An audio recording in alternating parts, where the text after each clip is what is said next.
Greetings, this is lesson number 2, the Cold War.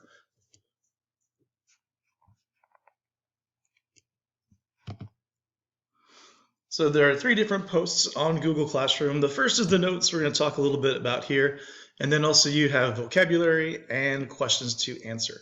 The vocabulary and the questions with the BrainPop video are the 2 things that you'll be turning in for this lesson. So the Cold War. After World War II, Germany and Berlin, the city, were divided amongst the Allies. One thing to remember is that there was a lot of mistrust between the Allies, especially between the Soviet Union and the United States. Here is a map of the Western Bloc and Eastern Bloc. If you notice, there are a few countries here that are controlled by the Soviet Union to create a buffer between them and the democratic countries. Communism. As a review, remember, communism is a political system where the state or the government owns everything. They have total control. The USSR is a communist country. And democracy, like we've talked about before, is when we elect representatives to hold all the power to be able to create laws and rules and make decisions for us as a country as a whole. The Marshall Plan. So this is the plan in order to help rebuild all the countries of Europe after World War II.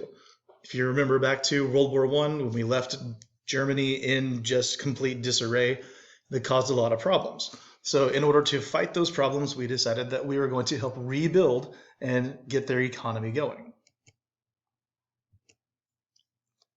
The 2 big important things to remember on this part is that you have NATO. The goal of NATO was to contain communism, to keep the Soviet Union from taking over more countries and use them as a buffer zone. Soviet Union and their allies created the Warsaw Pact. So this was an organization whose goal was to defend the communist ideals. They were trying to keep their countries intact. So the big question, what was the Cold War? The Cold War was tension. It was high tension, high mistrust between the USSR and the United States. There was never a physical fight between the two. However, there were many wars that were a part of this Cold War. It was also a buildup of arms. One thing to remember is that all of Berlin, which is the capital of Germany, was located under communist territory. Because of this, we had to find a way to be able to get supplies into West Berlin, which was a NATO area. So in order to fight that, created the Berlin Airlift, which was a military operation that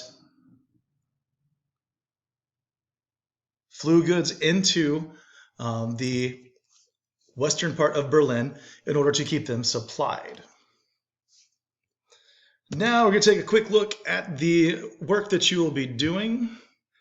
Here is the Cold War vocabulary.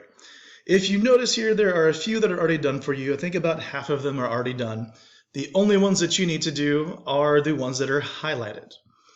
For part 2, you're going to pick 3 vocabulary words that go with the United States and 3 that go with the Soviet Union.